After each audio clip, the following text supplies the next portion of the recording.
somewhere beautiful. We don't know anything about the Pacific, but had an opportunity to learn, and that's really getting us here unexpectedly.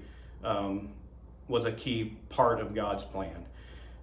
While we were here, I had deferred from the last command list to get joint qualified, came out on the 06 command list again, and was selected for Task Force Sinai.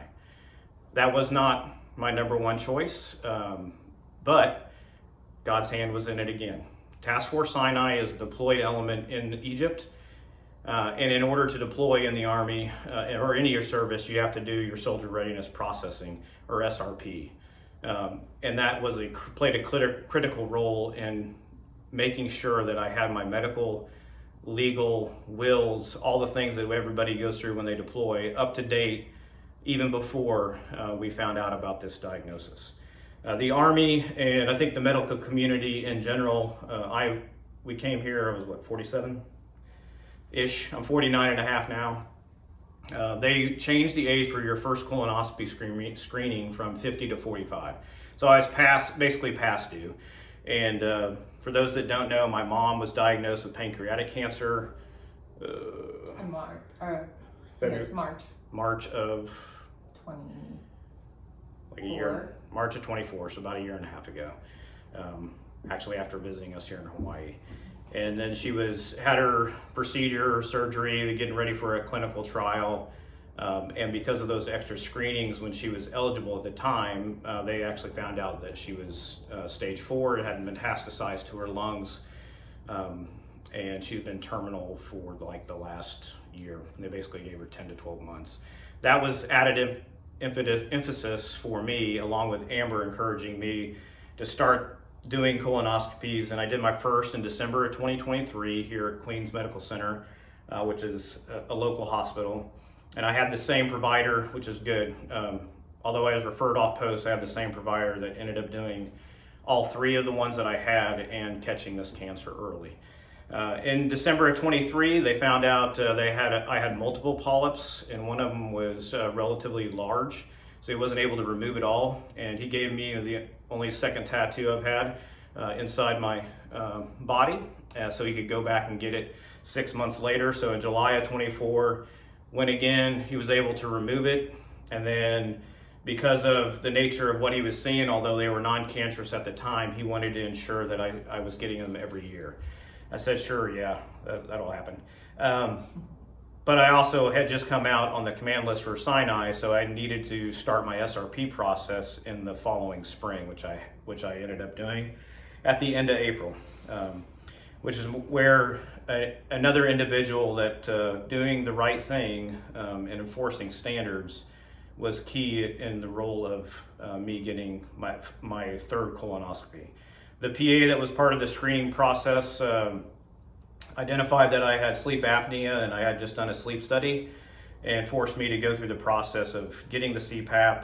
There's like a 21-day process where you're on it so they can have the data, and then you get a CENTCOM surgeon waiver, which we went through that process. And then as she did her final screening, because she wouldn't pass me the first time because of that, she also saw in my records that I'm an annual requirement for colonoscopies, and she would not sign the paperwork until I scheduled my appointment. And Amber was like, you got to get it done before you go, or it's going to be almost 2 years before you get it when you need it annually. So we scheduled that on the 2nd of June. I went back into the same doctor and team at Queens.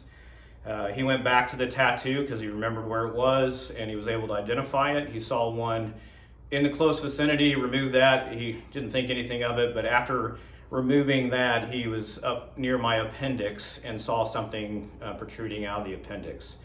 He was able to get a biopsy and snip part of it that was extending out of it, and he noticed that it was obviously growing out of the appendix and couldn't get it all.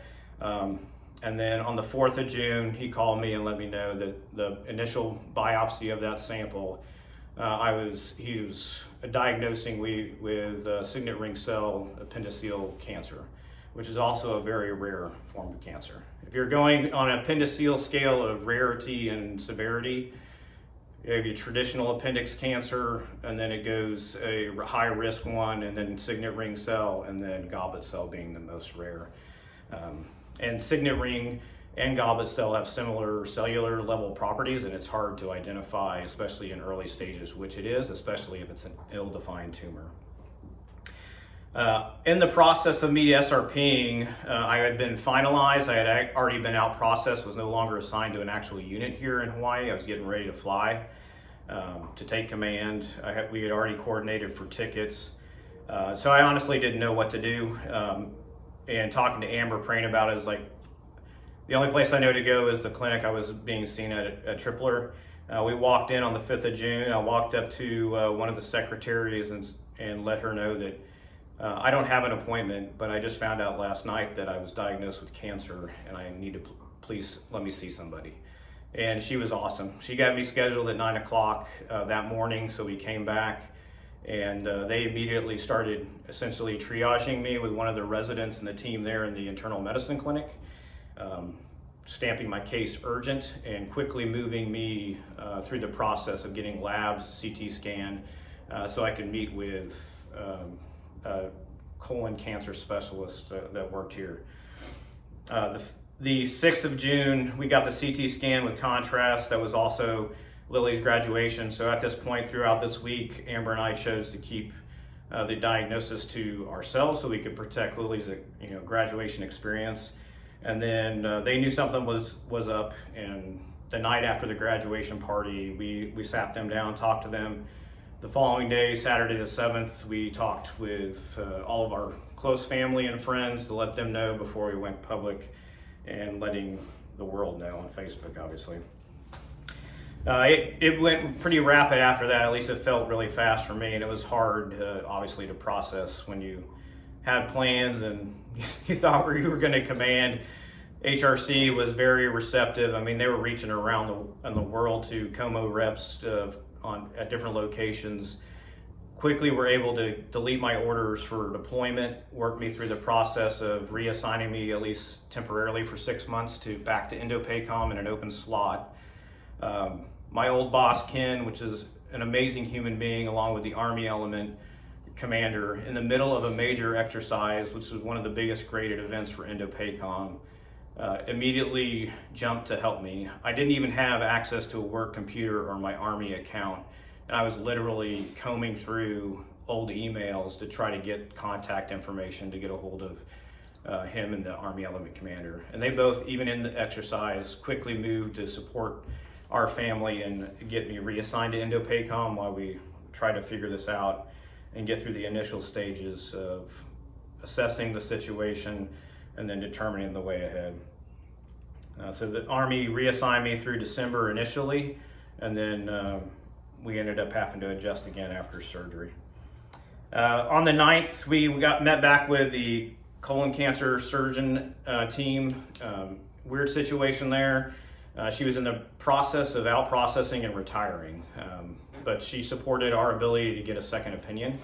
And they quickly, the nurse case manager inside that internal place, along with INDOPACOM, partnering for medical TDY and travel for both myself and Amber as a non-medical assistant, worked to get us enrolled to get a second opinion with MD Anderson. And then another key part is on the 9th of June, I started re-in processing. They got that piece so I can arrive back to Hawaii, not lose pay because I was supposed to fly, cancel my flights, get reassigned, and then this is also when we went to Desmond Doss. So that the medical community here at Queens Medical Center was on top of helping us get to where we needed and get the right information passed across 2 different communities that don't necessarily speak and share information quickly. Tripler was moving, and now INDOPACOM was moving, Schofield and Processing Center was moving, and then Desmond Doss also came alongside us. I happened, by divine providence, in my opinion, in PCC last year met Rich. He's the commander of Desmond Doss, and my wife met Johi, his wife. They quickly rallied around us in his office, and we talked them through it. I was able to talk with the PA that helped provide the motivation and thank her for helping save my life or give me a fighting chance. And he quickly moved and escorted me personally around Desmond Doss to see a provider that could prescribe medication and get me moving in the right direction. He escorted Amber to the pharmacy, and it subsequently got me in to see a psychologist, which was a huge help in me getting my mind around the shock of everything that was just getting flipped upside down in our lives with this initial diagnosis. And they have been continuing to support me at every step of the way, and I continue to meet with